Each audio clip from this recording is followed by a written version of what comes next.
இன்பமே சூழ்க எல்லோரும் வாழ்க என எல்லா வல்ல இறைவனை வேண்டி இன்றைய உங்கள் சிந்தனையில் கவனம் எனும் தலைப்பில் ஒரு சில சிந்தனை வரிகள். அண்மையில் கோயில் கும்பாபிஷேகம் ஒன்றிற்கு சென்றிருந்தேன். திரளான கூட்டம், மக்கள் பக்தி பரவசத்தோடு இறைநாமம் பாடிக்கொண்டிருந்தார்கள். அப்போது திடீரென்று ஆலயத்தின் தகவல் மையத்திலிருந்து இப்போது ஒரு 5 நிமிடத்திற்கு முன்பு ஒரு 40 வயது தக்க பெண்மணியின் 7 பவுன் தங்கச் சங்கிலி யாரோ கயவன் திருடி கொண்டு போய்விட்டதாக இங்கு வந்து தெரிவித்திருக்கின்றார். கவனம் என்று சொன்னார்கள்.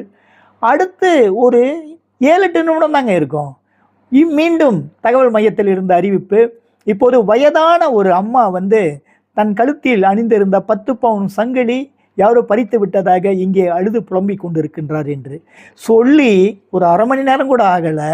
மீண்டும் தகவல் மையத்திலிருந்து இப்போது ஒரு சிறுமி, அவர் கழுத்தில் வந்து எத்தனை பவுன் என்று தெரியவில்லை, ஆனால் ஆரம்ப பள்ளி மாணவி போல் தெரிகிறது, அவருடைய கழுத்தில் இருந்த சங்கிலியையும் யாரோ பறித்து கொண்டு போய்விட்டார்கள் என்று.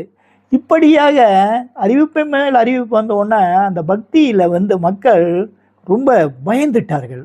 அதாவது எங்கே நம்முடைய உடைமைக்கு பாதுகாப்பு இல்லையோ என்று. ஆக பொது இடங்கள், ஆயிரக்கணக்கான கூடும் இடங்களில் நாம் தான் கவனமாக இருக்க வேண்டும். இயன்ற வரை நம்ம அணிந்திருக்கிற அந்த தங்க ஆபரணங்களை பளிச்சினை எல்லாருக்கும் காட்டுற மாதிரி இல்லாமல் கொஞ்சம் அதை மறைவாக வைத்திருப்பது நம்முடைய உயிருக்கு பாதுகாப்பு. தங்கம் போனால் கூட பரவாயில்லைங்க, ஆனால் தங்கம் விற்கிற விலைக்கு அதுவே பெரிய வேதனைத்தான். அது காலம் முழுவதும் அந்த சஞ்சலம் இருந்து கொண்டு தான் இருக்கும். ஆனால் கழுத்தில் கத்தியை ஏதாவது வைத்து இல்லை தள்ளி விட்டு நம்ம உயிருக்கே ஆபத்துனாக்கா அது இன்னும் முதலுக்கே மோசம் அல்லவா?